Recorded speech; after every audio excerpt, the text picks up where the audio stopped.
उसमें झाड़ू और इधर उधर का काम होता है। हाँ तब और बाकी चीजें तो तनख्वाह का मामला ये सब मैं कुछ करता हूँ। आप लोग दुआएं दीजिए कि जब तक मैं जिंदा हूँ इंशाअल्लाह ये मदरसा चलेगा और दीन पर चलेगा। जिन लोगों के दिमाग में घुस गया अंग्रेजी पढ़ाना, अंग्रेजी मैंने भी पढ़े हैं, बहुत ठोस पढ़े हैं। आज भी मेरी हैसियत है कि ट्यूशन पढ़ने वाला सबको अंग्रेजी और हिसाब का ट्यूशन पढ़ा दूंगा। लेकिन एक आदमी है जो पेट के लिए काम कर रहा है और दूसरा आदमी है जो दीन के लिए काम कर रहा है। तुम्हारे बच्चे का ईमान मुस्तकबिल कर रहा है, तुम्हारा ईमान मुस्तकबिल कर रहा है। ये हमारी आखिरी स्पीच है अभी की। इंशाअल्लाह फिर बैठेंगे बच्चों के बीच बात करेंगे।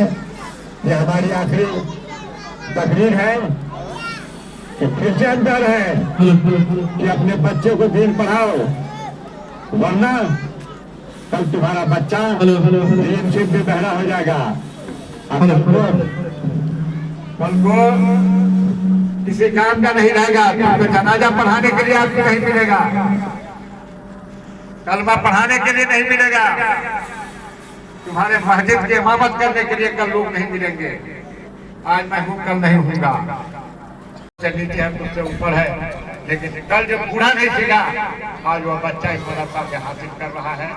इसलिए मैं तमाम बच्चों को मुबारकबाद देता हूँ कि सुबह सवेरे माँ सोई रहती है, उसके वालिद सोए रहते हैं, उसकी बहनें सोई रहती है और बच्चा मदरसा में हाजिर रहता है। यह आपकी पहचान है, इस मदरसे की पहचान है। मैं चाहूंगा फिर से गुजारिश करता हूँ कि आप अपने बच्चे को दीन पढ़ाइए। हम उसको कलम, पेंसिल, किताब, कॉपी पकड़ा कर इस लायक बनाया है कि कोई इसको ट्यूशन पढ़ा सकता है, उसके एवज में उससे पैसा ले सकता है। लेकिन मैं उससे 1 रुपया नहीं लेता, 1 रुपया नहीं लेगा। तनख्वाह देता हूँ। जाकिर साहब लंबे दिनों से यहाँ पर पहले इमाम थे, अब मुदर्रिस हो गए, पढ़ा रहे हैं, कोई नहीं देता। मुझको मालूम है कि यहाँ से पढ़ के जो जा रहा है वो 400-400 रुपया ट्यूशन वाले को दे रहा है। ये कैसी तुम्हारी सोच है, ये सोचो। कल तुम्हारा जनाजा पढ़ाने वाला नहीं रहेगा, कल तुमको कुरान सिखाने वाला नहीं रहेगा। यही बच्चा जब बड़ा होगा तो अपनी माँ के कान में कलमा पढ़ के फूकेगा। यही बच्ची कल बड़ी होगी तो अपने बच्चों के कान में कलमा पढ़ के फूकेगी। ये मामूली कामयाबी नहीं है, ये बड़ी कामयाबी है।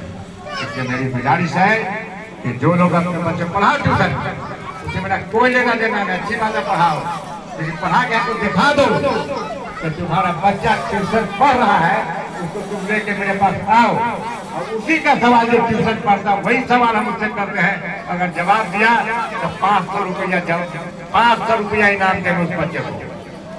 500 रुपया ट्यूशन पढ़ने वाले बच्चे को इनाम देंगे। और नहीं तो फिर हमारा बच्चा जो मदरसे में पढ़ता है उसका इंटरव्यू लो। अगर तुमको सही सवाल का सही जवाब देता है तो तुम उसको भी इनाम दो। ये जितनी बच्चियां खड़ी है यहाँ सब कुरान पढ़ चुके हैं। कुरान का पूरा एक 12 बच गया तो चली गई राखियाँ, ये भी ट्यूशन पढ़ रहे हैं, इम्तहान देना है। और बच्चे हैं जो पढ़ गए, बाकी सब है पढ़ती है, कुछ छोड़ के भाग गए, कुछ अधूरे हो गए। लेकिन हम नीचे से तैयार करते हैं तब ऊपर कोई ट्यूशन के नाम पर उसे फीस देता है। इन्हीं बातों के साथ आज की बात हम अपनी खत्म करते हैं। आप सभी लोगों को बहुत बहुत मुबारकबाद देते हैं। हम अपने बच्चों को भी मुबारकबाद देते हैं कि लंबे वक्त से यहाँ पर खड़े हैं। सर मैं चला गया कई जगहों पर, मुझको झंडा फहराना था तो झंडा फहरा के लौटे हैं, तो देर ज़्यादा हो गई। आप लोग बैठिए, इत्मीनान से मिठाई खाइए, जाइए और दोहर के बाद इंशाल्लाह 1:30 बजे से 2 बजे से कै बजे से बाद नमाज जोहर 1:30 बजे से इंशाल्लाह फिर बच्चों का प्रोग्राम होगा। आप लोग आइए, बच्चों को जो है उसके मुस्तकबिल की दुआएं करिए कि जो बच्चा यहाँ पर पढ़ने आता है सब गरीब का बच्चा है, कोई ठंडा सेठ का बच्चा यहाँ पर नहीं है। जितना बच्चा है सब गरीब का बच्चा है। गरीब को बीमारी लग गई है कि हमारा बच्चा अंग्रेजी पढ़ेगा।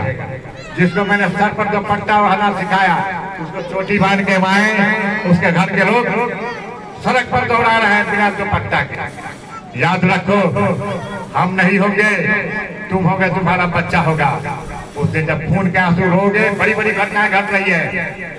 अभी नीट स्टूडेंट जिसके साथ जना जब हुआ, उसको मार दिया गया, फेंक दिया गया। कल हमारा 5 साथी उपवास पर बैठा है, सुबह 10 बजे से लेकर 4 बजे तक वही जाके शरबत पिला करके शाम को 4 बजे का उपवास तोड़वाया है। बड़ी बड़ी न्यूजें आई है, बड़े बड़े पेपर में, तमाम पेपर में, नेशनल पेपर में न्यूज आया है। ये मैं करके आया हूँ और उस जगह से मैं आता हूँ। कल मेरा बच्चा यहाँ बोल पाएगा तभी कहीं आगे जाके बोलेगा, तभी कहीं आगे जाके बोलेगा। उसकी तालीम हम देते हैं, उसका तालीम ट्यूशन नहीं देता है। ट्यूशन वाला पैसा लेता है, घर जाता है, खाता पीता सो जाता है, कल होके फिर वही आता है। उसको तो खुद याद नहीं है, वो खुद नमाज नहीं पढ़ता है। हमारा बच्चा बच्ची जो नमाज पढ़ रही थी, उसको भी कल मुर्दा कर दिया। तो आप क्या कहेंगे? इसलिए मेरी दरखास्त है, हर माँ जुमा के दिन मदरसे में आके नमाज पढ़े। बच्चियां नमाज पढ़ती है, नमाज सब पर फर्ज है, नमाज किसी पर माफ नहीं है। चल जो है वक्त ऐसा है जिसमें औरतों के लिए नमाज माफ है, उसी का बाद में उसको जो पूरा भी करना है। इन्हीं बातों के साथ हम अपनी बात खत्म करते हैं और सब लोग, आप लोग बैठिए और मिठाई खा के जाइए।